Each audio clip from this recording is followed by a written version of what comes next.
तो कुआं भी हम देख रहे थे, कुएं से इन्होंने क्या पिया, मीठा जल पिया है। ठीक है, तो जहां जल की विषय आता है, जहां कुएं का विषय आता है, जहां नदी का विषय आता है, वहां किसका भी विषय है, पवित्र आत्मा का, आत्मिक जल का विषय है। तो अब इनके जीवन में वो सब आ रहा है और उसको पार करते हुए आगे जब अपने गंतव्य की ओर बढ़ रहे थे, और आपको मालूम है उस समय हम देखते हैं उन्होंने 2 राजाओं को जीत लिया जो अमोरी राजा थे। अभी यर्दन पार कर कर कनान देश में इन्होंने कब्जा करना है। कनान देश में जो जातियां बसी हुई हैं, जो राजा बसे हुए हैं, वो अलग हैं, उनके साथ अभी लड़ाई बाकी है, परंतु उससे पहले परमेश्वर इनको तैयार कर रहा है। कुछ गढ़ों को इन्होंने जीतना जरूरी है, तो परमेश्वर ने इनको जय दिया। अमोरी 2 राजा को, सिहोन और ओग जैसे ताकतवर राजाओं को परमेश्वर ने क्या कर दिया, इनके द्वारा हराया है। कब हराया, जब इन्होंने क्या किया है, पहले के समान नहीं थे।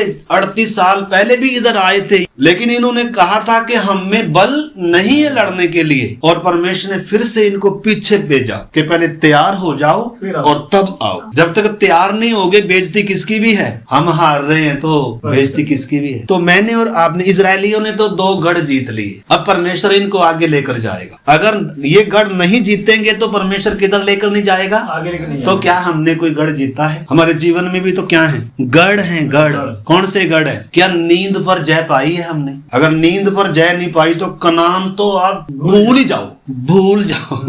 अगर नींद पर जय नहीं पाई अभी तक, अगर खाने पीने पर जय नहीं पाई अभी तक, अगर अभी तक हमने टीवी पर, मोबाइल पर, नाटक पर, फिल्मों पर, गानों पर, इन्हीं चीजों में ही अगर हम फंसे हुए हैं, तो भाई साहब फिर जय का जीवन तो, कनान का दूध और मधु का जीवन तो कितने गढ़ जीते हैं। देखो हमने जय के जीवन की ओर लिए जा रहा है परमेश्वर। परमेश्वर हमें गुलाम रखना नहीं चाहता, किन्हीं चीजों के अधीन रखना नहीं चाहता। पौलुस परमेश्वर का दास कलीसिया को, विश्वासियों को लिखते समय क्या कह रहा है, हम शरीर के कर्जदार नहीं है कि शरीर के अनुसार दिन काटेंगे, क्योंकि अगर शरीर के अनुसार दिन काटेंगे तो मरेंगे, पक्का क्या आएगी, मौत आएगी। मौत के बाद अनंत काल शुरू हो रहा है। एक दूसरी मृत्यु क्या कर रही है, इंतजार कर, बेसब्री से इंतजार हो रहा है उधर।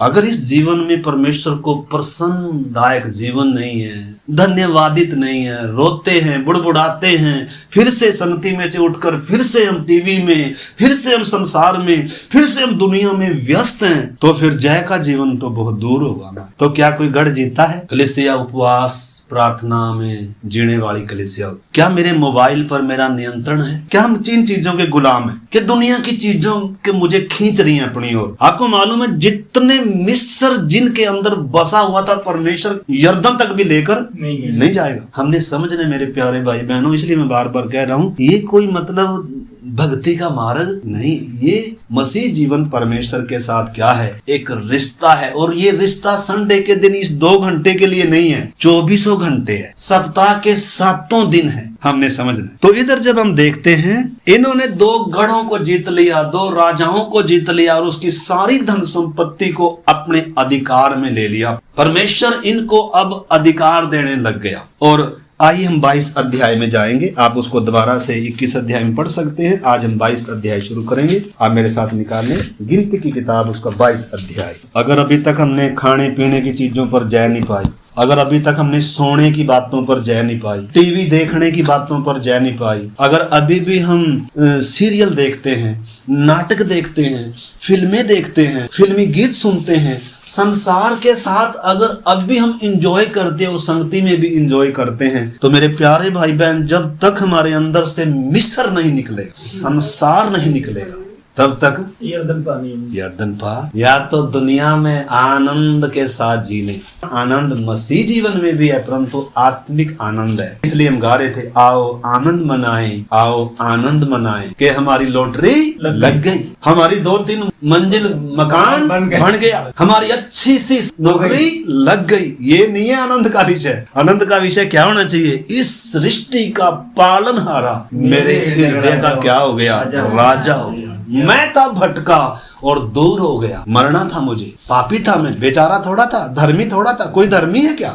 लिखा कोई धर्मी नहीं है, एक भी नहीं है। कोई परमेश्वर का चाहने वाला नहीं है। इंसान के अंदर परमेश्वर की चाह थोड़ा है, परमेश्वर को थोड़ा ढूंढ रहा है। वास्तव में कोई भी परमेश्वर को ढूंढ रहा, कहने के लिए आती है सब परमेश्वर को ढूंढ रहे ना। लिखा सब क्या हो गए? भटक गए। सब ने अपना अपना मार्ग लिया, परंतु परमेश्वर ने हम सबों के अधर्म का बोझ उसी पर लाद दिया। तो इन्हीं दिनों मैं और आप अपने जीवन को देख सकते हैं इजरायलियों के जीवन से। मेरा पड़ाव किधर है? मैं कहां पर आया हूं? मेरा परमेश्वर के साथ संबंध और प्रेम कितना है? क्या थोड़ा सा है परमेश्वर के लिए प्रेम? परमेश्वर ने जब इतना प्रेम किया हो तो उसके मुकाबले मेरा इतना सा ही प्रेम होगा? यीशु साफ कहता है तूने पहला सा प्रेम क्या कर दिया।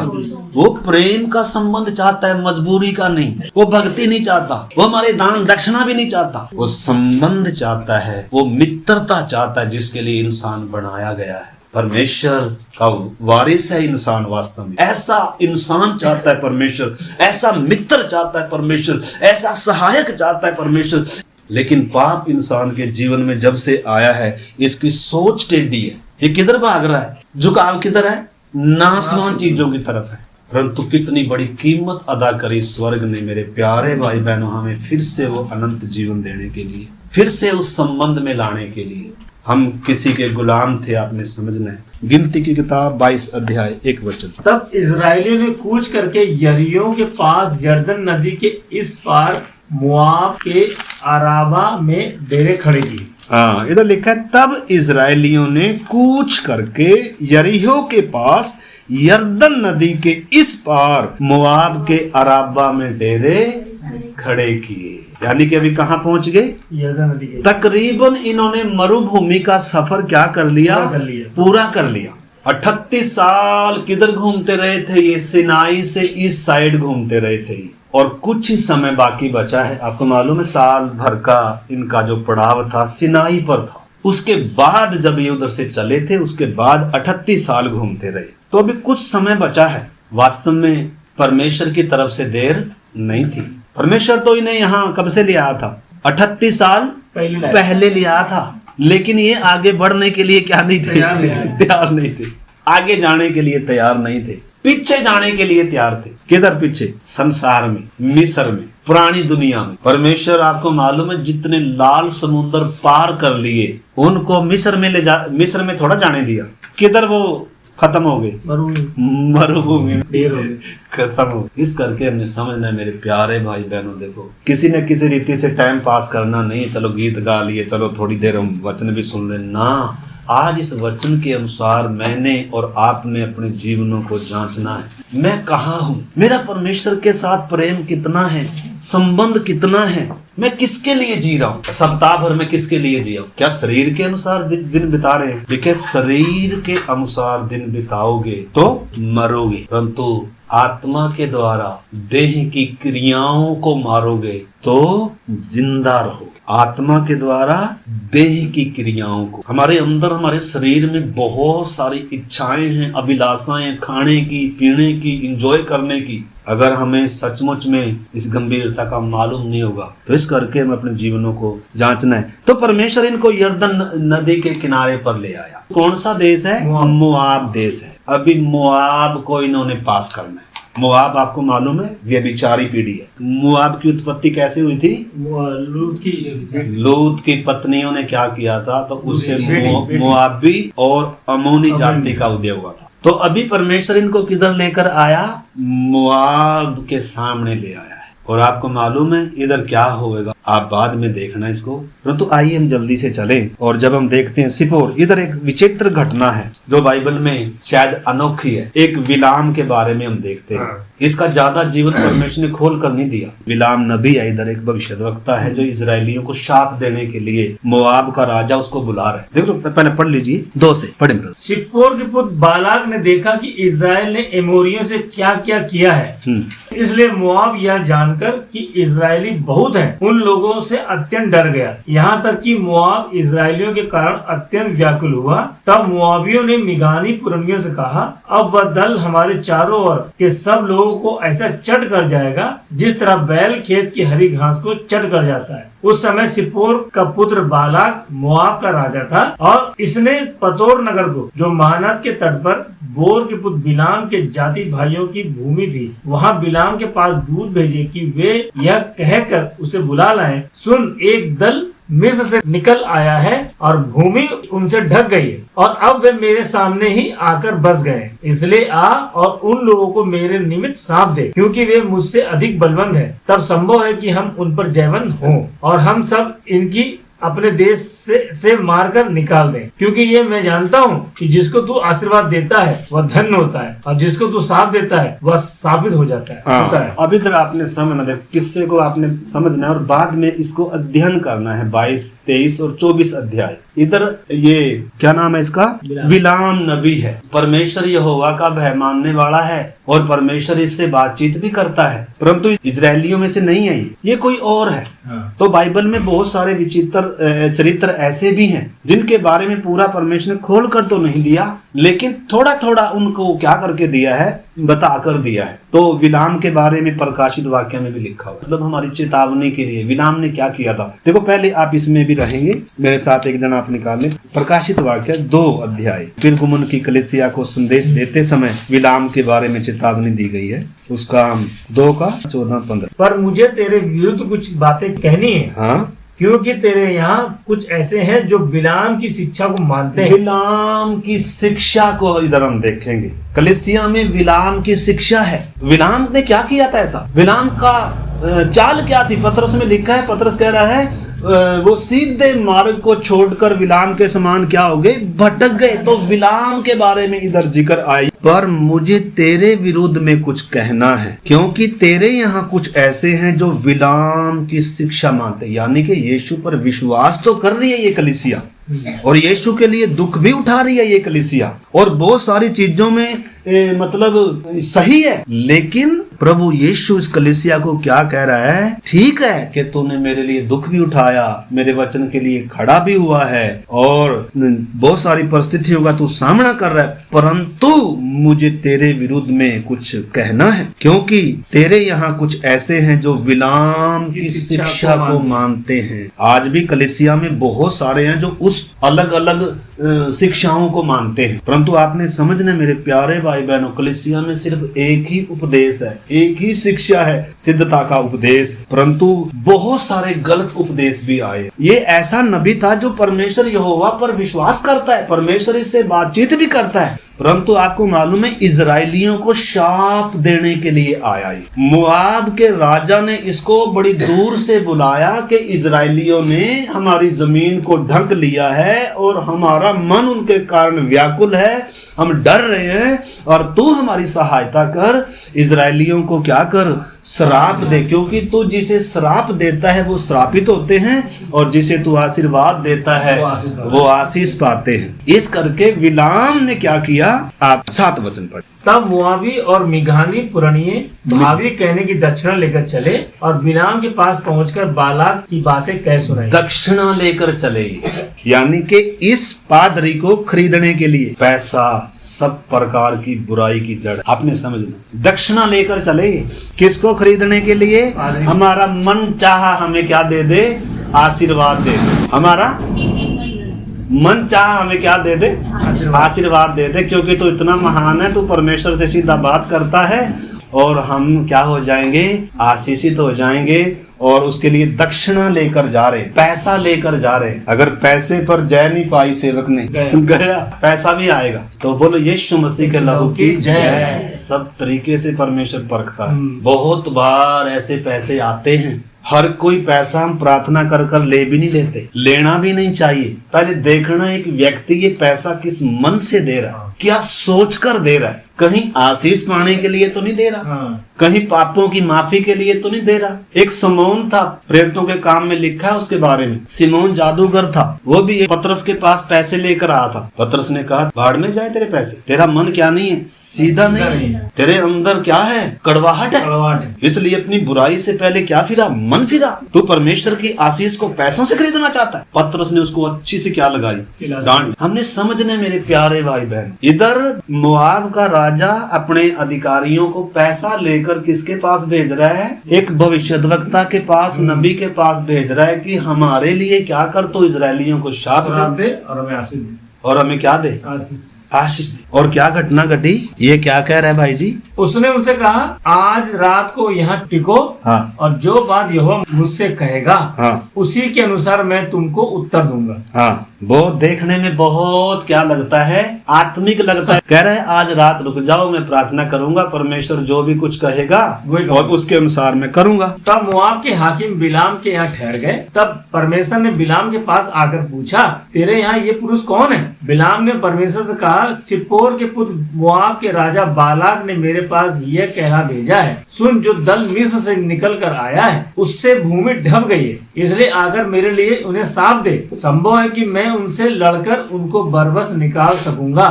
परमेश्वर ने बिलाम से कहा, तू उनके संग मत जा। देखो, परमेश्वर ने साफ कह दिया कि तू उनके साथ मत जा। फिर भी अगर जाना चाहते हैं तो परमेश्वर रोकेगा नहीं। आदम हवा को उनको बोला था फल नहीं खाना, फिर भी अगर खाना चाहते हो तो बाड़ा थोड़ा लगा रखे। हमें बोला है भाई पीछे मुड़कर नहीं देखना, अगर पीछे मुड़कर देखना है तो हमें रस्से से थोड़ा परमेश्वर ने बांध कर रखा है। रस्से से बकरियों को बांधना पड़ता है, भेड़ को कभी रस्से से बांधना नहीं पड़ता। हाँ। भेड़ के बारे में यीशु कहता है, मेरी भेड़ मेरा शब्द पहचानती है, मेरे पीछे चलेगी। उसके गले में रस्सी नहीं होती कभी, लेकिन किसके गले में रस्सी होती है? जितनी बकरियां होती हैं उनको कैसे रोकना पड़ता है, कभी भाग ना जाए, कभी भाग ना जाए। अरे भाई ये तो भागेगी, जब तक रस्सी बांध कर रखी हुई है, जब तक है तेरे पास, जैसे ही रस्सी खुलेगी ये गई। तो इधर हम देखते हैं परमेश्वर ने साफ मना कर दिया कि उनके साथ नहीं जाना, लेकिन फिर भी इसके मन में क्या था, कुछ था। हाँ। एक बार आपको मालूम है इजरायली क्या मांग रहे थे, प्रभु ये मन्ना खा खा के तो हम बोर हो गए, प्रभु अब नया कुछ चाहिए, हमें क्या चाहिए, बटेरे चाहिए। क्या मांग रहे थे? परमेश्वर ने बटेरे दे तो दी, मुंह से निकाल ली, इन्होंने खूब बटोर भी ली ना, सोचा इधर लगी है हमारी लॉटरी। लिखा है कितने दिन तक क्या करते रहे, बटोरते रहे। परमेश्वर ने तो कहा था एक दिन के लिए बटोरना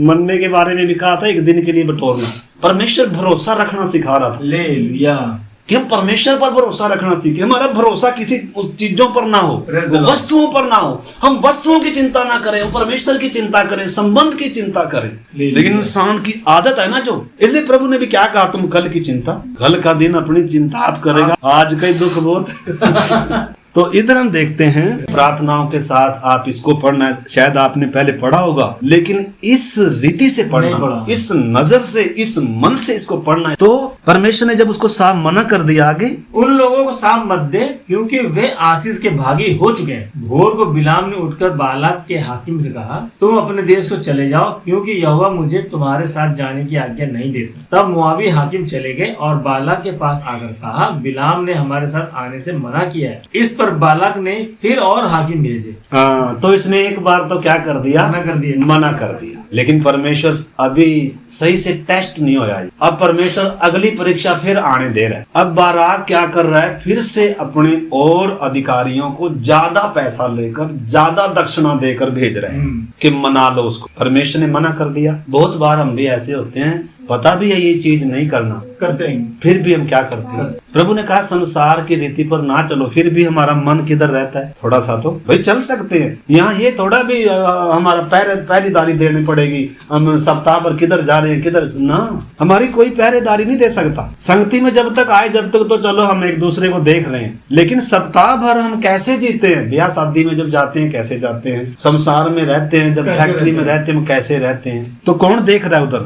परमेश्वर परमेश्वर देख रहा है। हम परमेश्वर को धोखा नहीं दे सकते। हम इंसानों को धोखा दे सकते हैं, हम परमेश्वर को कभी। इसलिए वचन कहता है धोखा ना खाओ, परमेश्वर ठट्ठों में उड़ाया नहीं जाता। मनुष्य जो कुछ बोता है वो ही काटेगा। तो फिर से क्या किया, 17 में लिखा है, क्योंकि मैं निश्चय तेरी बड़ी प्रतिष्ठा करूंगा और जो कुछ तुम मुझसे कहे वही मैं करूंगा। इसलिए आ और उन लोगों को मेरे निमित्त साप दे। बिलाम ने बालाक के कर्मचारियों को उत्तर दिया, चाहे बालाक अपने घर का सोना चांदी भर के मुझे दे दे तो भी मैं अपने परमेश्वर यहोवा की आज्ञा को पलट नहीं सकता कि उसे घटाकर या बढ़ाकर मानूं। देखो, समर्पण तो इसका ऐसे लगता है, कह रहा है मैं परमेश्वर के वचन में ना तो घटा सकता ना बढ़ा सकता, लेकिन ऊपर ऊपर का लगता है। क्योंकि आगे देखो 19, इसलिए अब तुम लोग आज रात को यहाँ टिके रहो ताकि मैं जान लूं कि यहोवा मुझसे और क्या कहता है। हाँ देखो, समर्पण तो है लेकिन फिर भी प्रार्थना करें। फिर भी प्रार्थना कर रहा है। क्या तुझे परमेश्वर ने बताया नहीं था कि उनके साथ नहीं जा? और फिर दोबारा प्रार्थना कर रहा है। ये भी कह रहा है कि तुम चाहे सारे घर का सोना चांदी मुझे दे दो, मुझे कोई परवाह नहीं है, मैं तो परमेश्वर के वचन में मिलावट नहीं कर सकता, लेकिन फिर भी चलो ऐसा करो, आज रात रुक जाओ, मैं परमेश्वर से एक बार और प्रार्थना करूँ। अब बताओ, परमेश्वर मना करेगा?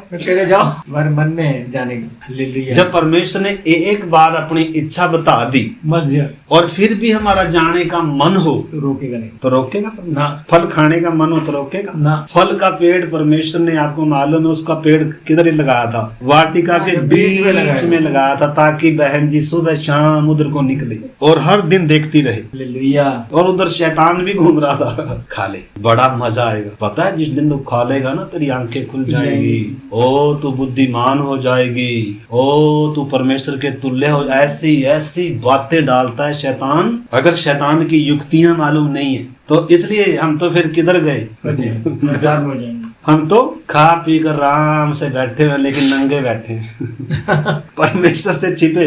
फिर प्रार्थना का मन नहीं होगा। प्रार्थना का मन, फल खाकर प्रार्थना का मन रहेगा ना। फिर तो कहीं कोने में लगकर छिपे होंगे। मजाक की बात नहीं मेरे प्यारे भाई बहनों, ना हंसी की है तो इसकी गंभीरता को देखो, हमने समझना है। इसको एक बार मना कर दिया, भाई नहीं जाना, फिर भी प्रार्थना कर, तो ये प्रार्थना व्यर्थ नहीं थी क्या? व्यर्थ है। इसलिए प्रभु ने भी कहा, तुम अन्य जातियों के समान प्रार्थना नहीं करना, बकबक नहीं करना, क्योंकि वो सोचते हैं उनके बहुत बोलने से उनकी क्या की जाएगी, सुनी जाएगी। प्रभु ने कहा, तुम ये चिंता ही नहीं करना, क्या खाओगे क्या पियोगे, तुम्हारा स्वर्गीय पिता तुम्हारी क्या करता है चिंता। इसलिए तुम पहले, मतलब प्रभु ने कभी ये नहीं कहा कि तुम क्या ना करनी, काम नहीं करना, ये नहीं करना, क्योंकि बहुत सारे इसी आयत को लेकर अब क्या करते हैं, अरे काम कुम जाए साइड में, अब तो क्या ही करेंगे, संगति ही करेंगे ना, काम भी करना है, लेकिन प्राथमिकता किसको देना है, सबसे बढ़कर किसको समझना है, सबसे जरूरी किसको समझना है, उन बातों को हमने समझ, ठीक है ना।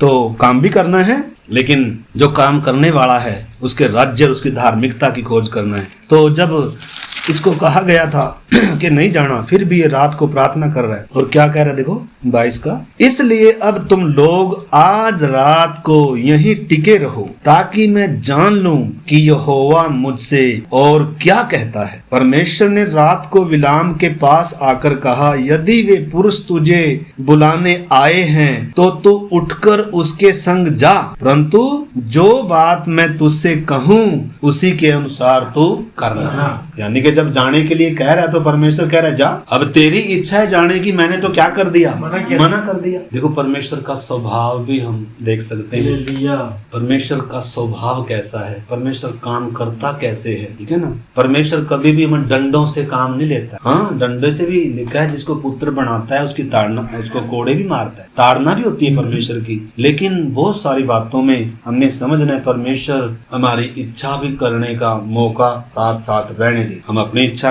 कर सकते हैं, हम अपनी मर्जी के अनुसार अपना जीवन जी सकते हैं, फिर भी कितने दिन जिएंगे, जितने गिनकर दिए हुए। परमेश्वर पाप के दंड की जो सजा है ना, उसको फुर्ती से देता नहीं है। इसलिए इंसान का मन फिर बुराई करने की इच्छा से क्या रहता है, अरे कुछ भी नहीं होगा, अरे वो तो ऐसा बोल रहे हैं, ऐसा हो जाता है, ऐसा हो जाता है, देखो ना हम तो हर रोज देखो ना, ये भी पी रहे हैं, वो भी कर रहे हैं, ये भी खा रहे हैं और एंजॉय कर रहे हैं, देखो कुछ भी नहीं हुआ, और हमारी तो लॉटरी भी लगने लग रही। परमेश्वर लॉटरी भी लगने देगा, परमेश्वर, आपको मालूम है सबसे धनवान कौन है? जो परमेश्वर को जानते हैं। जानते नहीं। तो धन दौलत नहीं है परमेश्वर की आशीष, हाँ आशीष है, परंतु इससे बड़ी आशीष आत्मिक आशीष है। परमेश्वर के साथ का संबंध है मेरे प्यारे भाई बहनों, ये तात्कालिक थोड़े समय के लिए, इसको हम सबसे बढ़कर ना समझें। परमेश्वर के साथ के रिश्ते को, उद्धार को, अनंत जीवन को हम ज्यादा कीमती समझें।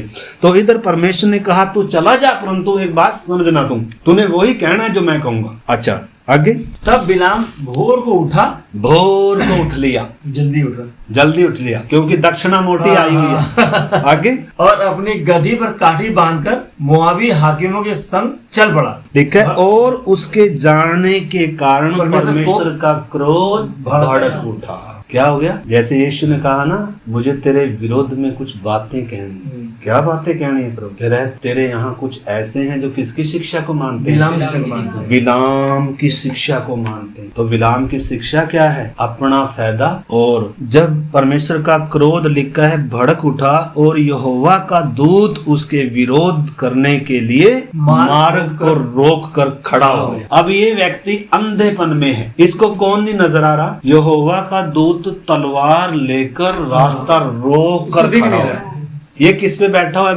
गधे पे बैठा हो, क्योंकि उस समय गधे की सवारी होती थी। उस समय मोटरसाइकिल तो हमारी तरह नहीं होती थी। अभी तो हम मोटरसाइकिल पे बैठ जाते हैं। ये भाई जी किस पे बैठा था? गधे पर। परमेश्वर ने मना किया था, फिर भी जा रहा है। और परमेश्वर का दूत रास्ता रोकने के लिए रास्ते में खड़ा हुआ है, लेकिन इसको बेचारे को दिख नहीं रहा। आगे पढ़ो। और उस गधी को यहोवा का दूत हाथ में नंगी तलवार लिए हुए मार्ग में खड़ा दिखाई पड़ा। देखो, गधी को दिखाई दे रहा है। यहोवा का दूत किसको दिखाई नहीं दे रहा?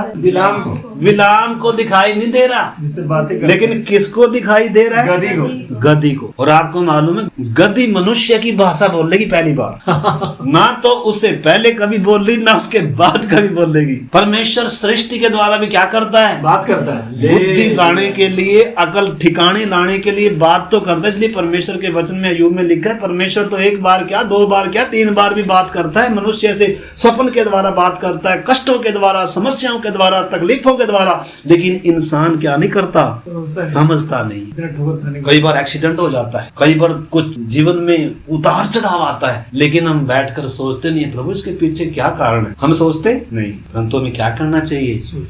हमें सोचना चाहिए, क्या कहीं परमेश्वर की इच्छा के विरोध में तो नहीं मैं जा रहा? क्या परमेश्वर की इच्छा भी है कि मैं उधर जाऊं?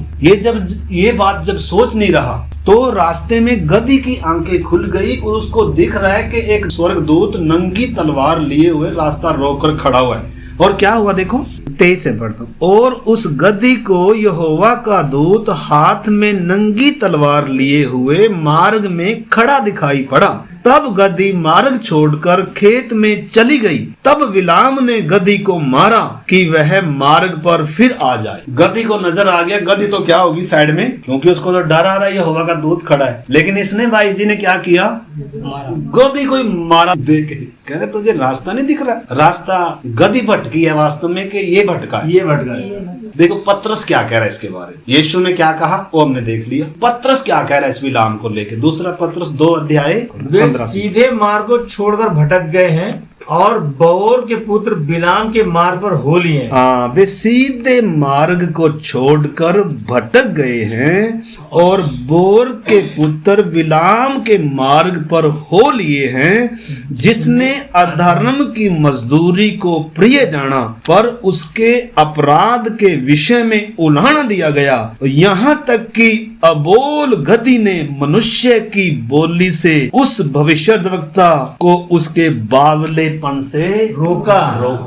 किसको मार रहा है? गधी को मार रहा है। मारना किसको चाहिए? भटक कौन रहा है?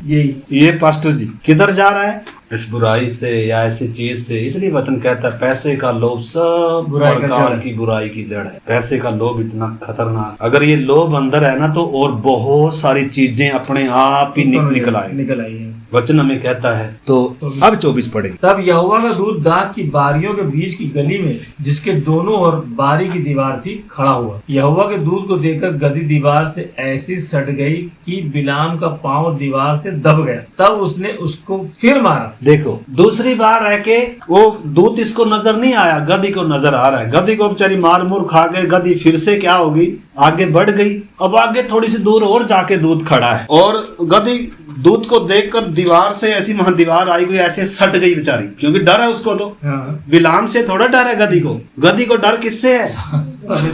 दूत नंगी तलवार लिए खड़ा हुआ है। तो गदही तो दीवार के साथ जब सट गई तो इसका तो भाई जी का पांव क्या हो गया, दब गया। अब इसको और भी गुस्सा हो गया। तो फिर क्या किया इसने? तब उसने उसको फिर मारा। तब यहोवा का दूत आगे बढ़कर एक सकरे स्थान पर खड़ा हुआ, जहाँ ना तो दाहिनी ओर हटने की जगह थी और ना बाईं ओर। वहाँ यहोवा के दूत को देखकर गदही बिलाम को लिए दिए बैठ गए। इधर गदही बेचारी नीचे ही बैठ गई। क्या करे, आगे तो दूत खड़ा है, ऊपर एक नया दूत बैठा हुआ है।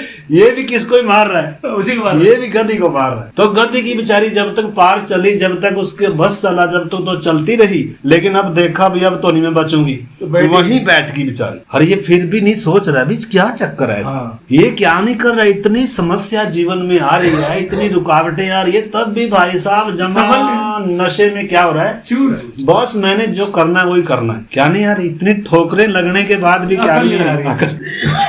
इतने कष्ट तो आ रहे हैं, समस्या तो आ रही है, समझ नहीं। कई बार हमें भी क्या नहीं आती, अकल नहीं आती। ताड़ना से अकल नहीं आती, डांट से अकल नहीं आती। फिर कई बार क्या लगाना पड़ता है परमेश्वर को, लिखा जिसे पुत्र बनाता है उसे क्या भी मारेगा। अगर पुत्र नहीं, अगर हम व्यभिचार से जन्मे हैं, मतलब अभी वचन से जन्मे नहीं है, बस ऐसे ही हैं, तो फिर तो कोई ताड़ना भी नहीं होगी। हम ताड़ना सहेंगे भी नहीं। ताड़ना पुत्र सहते हैं। ताड़ना कौन सहते हैं? पुत्र सहते हैं। जो व्यभिचार से जन्मे हैं, लिखा है वो कभी ताड़ना नहीं सहेगा। इब्रानियों में लिखा हुआ है, लिखा है अगर जिस ताड़ना के भागी सब होते हैं, पुत्र होते हैं, अगर वो ताड़ना तुम्हारी नहीं हुई तो सवाल बहुत बड़ा है। वचन कहता है तुम पुत्र नहीं परंतु व्यभिचार से जन्मे हो। क्योंकि पुत्र को मालूम है पिता मेरी ताड़ना करेगा, पिता मुझे प्यार करता है, पिता मेरे भले के लिए करेगा। लेकिन अगर व्यभिचार से जन्मे हैं या अनाज्ञाकारी हैं, ढीठ हैं, फिर जो मर्जी कोई बोलता रहो, हमने तो क्या बना लिया, हमने तो करना ही करना है। परंतु इंसान से भाग सकते हैं, परमेश्वर से वो भाग कर भी नहीं जाने। पापा से तो हम क्या हो जाएंगे, भाग जाएंगे। पास्टर से, एक दूसरे से, भाई से, माँ से, बाप से बचकर हम भाग जाएंगे। लेकिन किससे नहीं भाग सकते, परमेश्वर से नहीं भाग पाओगे। फिर उसको अच्छे से उसको बिस्तर पर आराम से डालना आता है बिस्तर पर डालना आता है परमेश्वर। लेकिन हम तो ऐसे हैं कि फिर भी हमने तो किसकी तरह अपनी कमर कसी हुई है, इस बिलाम के समान अपनी कमर कसी हुई है। चाहे जो मर्जी तकलीफ आ जाए, मैंने जो करना है मैंने वो करना ही करना है। अच्छा ठीक है। फिर तो जी इसने जब गदही को लिए दिए बैठ गई, आगे बढ़े। फिर तो बिलाम का कोप भड़क उठा। फिर तो बिलाम का कोप वो भी भड़क उठा और उसने गदही को लाठी से मारा। तब यहोवा ने गदही का मुंह खोल दिया। तब परमेश्वर गदही का मुंह खोल रहे। परमेश्वर कई बार हमसे, कई बार पड़ोसियों के द्वारा बात, कई बार फैक्ट्री मालिक के द्वारा बात करेगा, कई बार जानवरों के द्वारा बात करे। सृष्टि को परमेश्वर ने इसलिए बनाया ताकि सृष्टि भी क्या करे, मनुष्य से बात करे। इसलिए यीशु ने कहा चींटियों के पास जाओ। नीति वचन में लिखा है किसके पास जाओ, चींटियों। यीशु ने भी कहा सोशल फूलों को देखो, परिंदों को देखो, वो सिखाएंगे तुम्हें, वो शिक्षा देंगे तुम्हें। उनको कोई चिंता नहीं है, उनके अंदर कोई लालच नहीं है, वो बटोर नहीं रहे हैं, उनको कल के बारे में कोई चिंता नहीं। ताजा भोजन फिर भी परमेश्वर क्या करता है, तो सारा कुछ हमें सिखाने के लिए बनाया गया। ऐसा नहीं है कि परमेश्वर अपने वचन से ही हमें सिखाएगा। वचन तो हमें बहुत बार क्या ही नहीं पड़ता, पल्ले पड़ता नहीं। परमेश्वर कई बार किसके द्वारा सिखाएगा, पड़ोसी सिखाएगा। तो प्रार्थनाओं के साथ मेरे प्यारे भाई बहनों, मुझे भी और आपको भी ये वचन स्वीकार करना ही है, तभी हमारा भला होगा, तभी हमारी सोच में बदलाव आएगा। और नहीं तो देखो हम क्या ठहरेंगे, कोई मूड ठहरेंगे इसके समान। किसके समान? आपको मालूम है आखिर में इजरायलियों ने इसको तलवार से मारा था।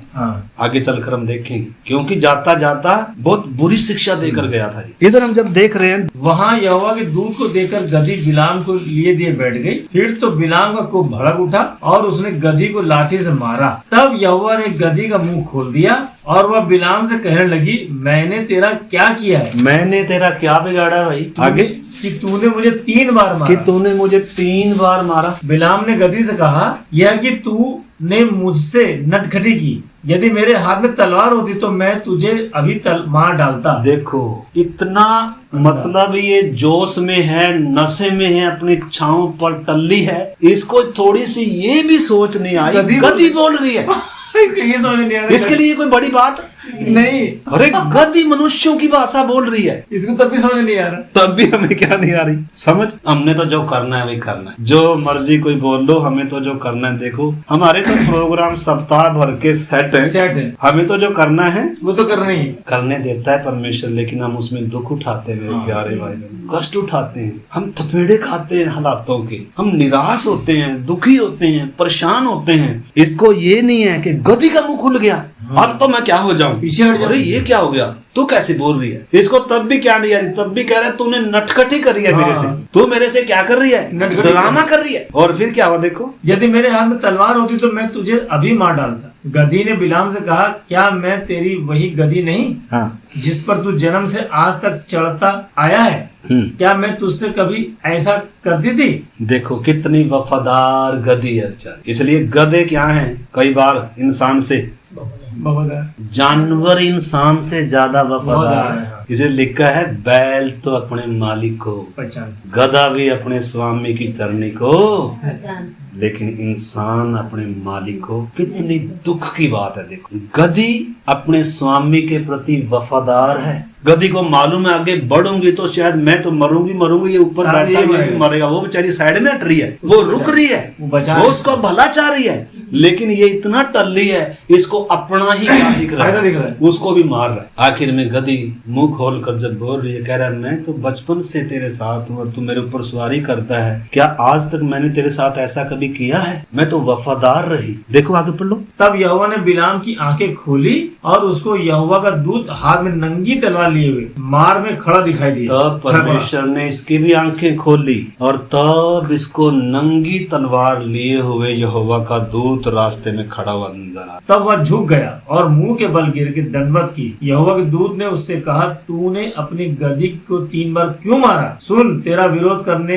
को मैं ही आया हूँ, इसलिए कि तू मेरे सामने उल्टी चाल चलता है। क्या कर रहा है? उल्टी चाल चलता है। परमेश्वर को मानने वाला व्यक्ति है, परमेश्वर इससे बात करता है और आपको मालूम है जिसे ये आशीष देता है उसके ऊपर आशीष भी आती है। परमेश्वर इसके शब्दों का भी आदर करता है, लेकिन फिर भी इस व्यक्ति के अंदर परमेश्वर के वचन के प्रति, परमेश्वर के प्रति आदर नहीं है। परमेश्वर ने उसको मना किया था कि ऐसा नहीं कर, फिर भी क्या कर रहा है? वो ही करने के लिए इसने कसम खाई। और फिर भी ये परमेश्वर का प्रेम ही है जो क्या कर रहा है? ताड़ना कर रहा है, समझा रहा है। नहीं तो तलवार चला भी सकता है दूत को, नहीं मार भी सकता। अब तक हम मर गए होते का नहीं। लिखा है उसकी करुणा महान है, उसकी दया अमर है, जो हर सुबह नई होती है। हर सुबह परमेश्वर हमें मौका देता है, हर सुबह।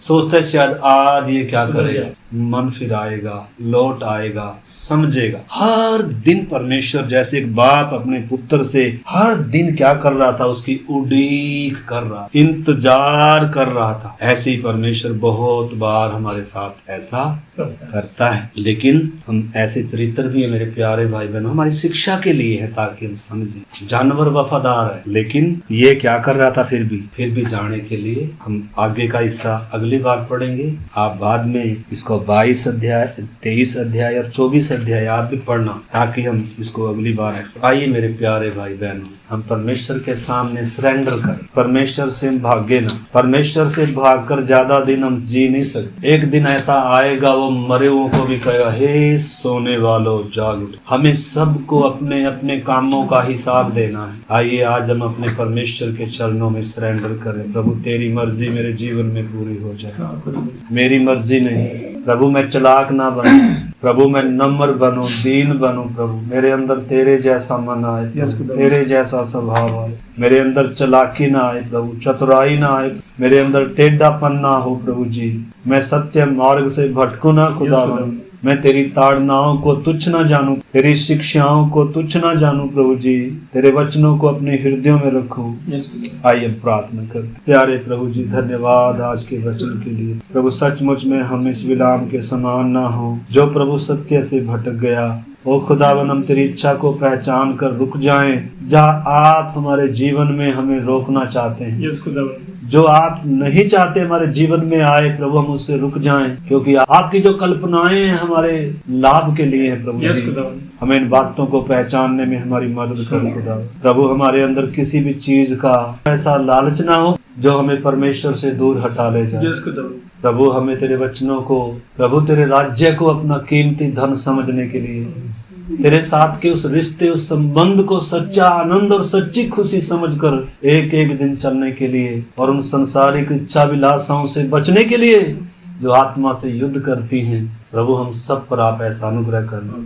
जिन बातों से हमें भागना है उन बातों से भागें, जिन बातों के लिए हमें दौड़ना है उन बातों के लिए हम दौड़े प्रभु जी। हम सब पर आप ऐसा अनुग्रह करना। ये वचन किसी के लिए न्याय का नहीं बल्कि सब के लिए आत्मिक उन्नति, उद्धार और आशीष का कारण हो जाए। हम सब के जीवन में तेरा वचन काम कर। धन्यवाद आज की संगति के लिए, आज के वचन के लिए। प्रभु सारा आदर सारी महिमा हम आपको देते हुए प्रार्थना को हमारे उद्धार करता प्रभु यीशु मसीह के नाम से मांगते हैं, आमीन। अब हमारे प्रभु यीशु मसीह का अनुग्रह, पिता परमेश्वर का प्रेम और पवित्र आत्मा की संगति और सहभागिता हम सबों के साथ और दुनिया भर में प्रभु के लोगों के साथ यीशु मसीह के आगमन तक होती रहे, आमीन। सबको जय मसीह की।